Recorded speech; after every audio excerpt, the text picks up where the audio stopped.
வணக்கம், welcome to our voice of law channel.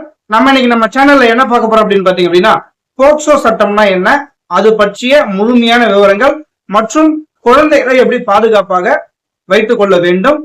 இது ஒரு சமூக விழிப்புணர்வு காணொலியாகவும் உங்களுக்கு எளிய முறையில் போக்சோ சட்டம்னா என்ன, அதற்கான தண்டனைகள் என்னன்றத ஒரு எளிய முறையில உங்களுக்கு நான் விளக்கியிருக்கேன்.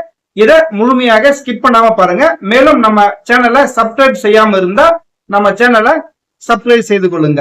இப்ப போக்சோ அப்படின்னா என்ன அப்படின்னு பாத்தீங்க அப்படின்னா, இந்த சட்டம் 2012 கொண்டு வரப்பட்டது. Protection of children from the sexual offences act 2012. இந்த சட்டம் எதற்காக அப்படின்னு பாத்தீங்க அப்படின்னா, குழந்தைகளை பாதுகாப்பாகவும் அவர்களுடைய உரிமையை உறுதி செய்வதற்காகவும் இந்தியாவில் கொண்டு வரப்பட்ட மிக மிக மிக முக்கியமான சட்டமாகும். இதுல இந்த சட்டத்தின்படி, போக்சோ சட்டத்தின்படி குழந்தைகள் அப்படின்னா யாரு அப்படின்னு சொல்லிட்டு ஒரு வரையறை கொடுத்திருக்கிறாங்க. அப்படின்னா குழந்தைகள் அப்படின்னா யாருன்னு பாத்தீங்க அப்படின்னா, 18 வயதுக்கு கீழே உள்ள அனைவரும், ஆணோ பெண்ணோ இருபாலரும் இந்த சட்டத்தின் கீழே வருவாங்க. நிறைய பேர் நினைச்சிட்டு இருக்கிறாங்க பெண் குழந்தைகள் மட்டும்தான் போக்சோ சட்டத்தின் கீழே வராங்க, அவங்களுக்கு எதிரான அநீதிகள் மட்டும்தான் இதை விசாரிக்கப்படும் அப்படின்னு நினைச்சிட்டு இருக்காங்க. அது கிடையாது. ஆணோ பெண்ணோ இருபாலரும் 18 வயதுக்கு கீழே இருக்கிற அனைவருமே குழந்தை அப்படின்னு சொல்லிட்டு ஒரு வரையறை கொடுத்திருக்கிறாங்க. மேலும் இந்த குற்றம் ஒரு காக்னிசபிள் அஃபென்ஸ், அதாவது அறியத்தக்க குற்றம். உடனே எஃப்ஐஆர் போட்டு உடனே உங்களை கைது செய்திடலாம். மேலும் இது நான் பெயிலபிள் அஃபென்ஸ், அதாவது பிணை கிடைக்க கூடாது, அதாவது ஜாமீன் கிடைக்காத ஒரு கொடூரமான வழக்குன்னு கூட சொல்லலாம். இந்த சட்டத்தின் கீழே வரக்கூடிய குற்றங்கள் அப்படின்லாம் பாத்தீங்க அப்படின்னா, பாலியல் தொந்தரவு, அதாவது குழந்தைகளுக்கு பாலியல் தொந்தரவு கொடுக்கறதெல்லாம் இந்த சட்டத்தின் கீழே வரும். பாலியல் தாக்குதல், குழந்தைகளை பாலியல் தாக்குதல் பண்றது எல்லாம் அந்த கூட்டத்துல வரும். மேலும் செக்ஷுவல் அசால்ட், பாலியல் நோக்கத்துடன் உடலை தொடுதல் அல்லது பாலியல் அத்துமீறல், இதுவும் இந்த சட்டத்தின் கீழே வரும். மேலும் குறிப்பிட்ட சூழ்நிலையில் நிகழும் கடுமையான பாலியல் அத்துமீறல்.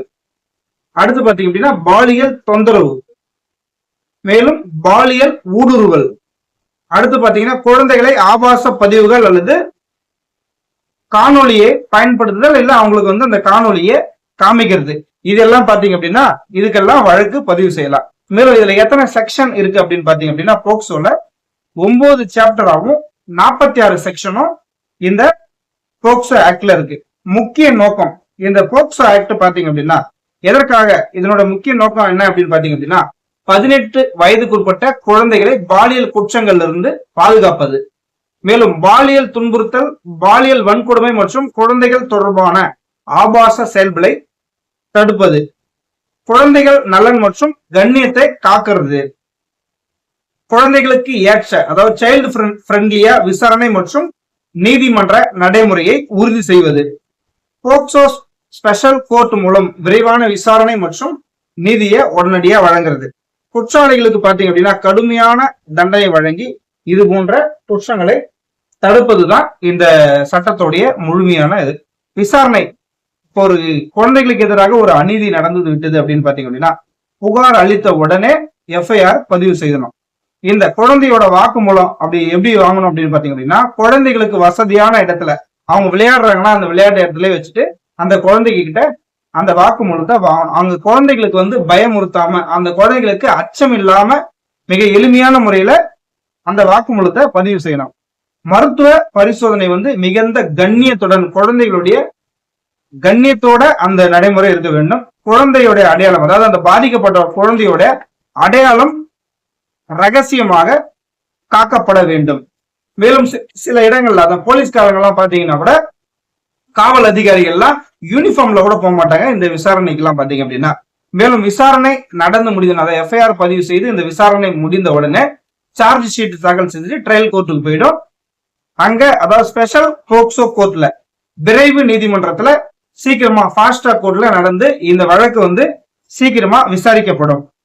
இந்த குற்றத்துக்கு என்ன தண்டனை அப்படின்னு பாத்தீங்க அப்படின்னா, கடுமையான சிறை தண்டனை, அதாவது குற்றத்தினுடைய தன்மையை பொறுத்து கடுமையான சிறை தண்டனை, அதாவது 6 மாதத்துல இருந்து 20-25 வருடம் கூட இந்த போக்சோ கோர்ட்ல குற்றவாளிக்கு தண்டனை கொடுக்குறாங்க. குற்றத்தின் தன்மையை பொறுத்து சில வழக்குகள்ல மரண தண்டனை கூட கொடுக்கலாம் அப்படின்னு சொல்லிட்டு ரெஃபர் பண்ணிக்கிறாங்க.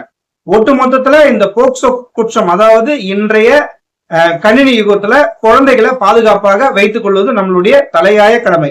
நம்மளுடைய குழந்தைகளோ இல்ல தம்பி தங்கைகளோ பாதுகாப்பாக பார்த்துக் கொள்ளணும். ஒரு தனிப்பட்ட நபரோ இல்ல ஒரு தெரியாத ஆட்களோ கூட குழந்தைகளை அனுப்புறதோ இல்ல அவங்க கூட பழக விடுறதோ ஒரு அசம்பாவித சூழலை உருவாக்கும்.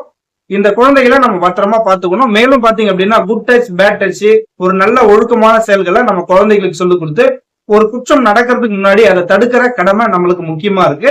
குழந்தைகளை பாதுகாப்பாக பார்த்துக்க கூடிய உரிமை அனைவருக்கும் உள்ளது. ஒரு தம்பி தங்கியாக ஒரு குழந்தை ஒரு பெத்த பிள்ளையாக அவர்கள பாதுகாப்பாக பார்த்து கொள்ள வேண்டியது நம்மளுடைய சூழ்நிலை.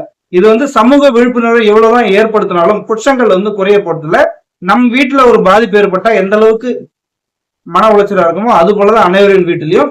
மேலும் இது போன்ற குற்றங்களை தடுக்க காவல்துறையும் இல்ல அரசும் எவ்வளவோ நடவடிக்கைகளை எடுத்தாலும் நாம் அரசுக்கு ஒத்துழைப்பு அளித்து இது மாதிரியான போக்சோ மாதிரியான குற்றங்களை நடப்பதை தடுக்க வேண்டும். மேலும் இந்த குற்றம் நடந்தால் அதனுடைய குற்றவாளிகள் கடுமையாக தண்டிக்கப்பட வேண்டும் என்பதில் எந்தவித மாற்று கருத்தும் யாருக்கும் கிடையாது. மேலும் இது போன்ற பல முக்கியமான தகவல்களை முக்கியமான சட்டங்களை எளிய முறையில் தெரிந்து கொள்ள நம்மளுடைய வாய்ஸ் ஆஃப் லா சேனலை சப்ஸ்கிரைப் செய்து கொள்ளுங்கள். இந்த காணொலியை பார்த்ததற்கு உங்களுக்கு மனமார்ந்த நன்றிகளை தெரிவித்துக் கொள்கிறேன்.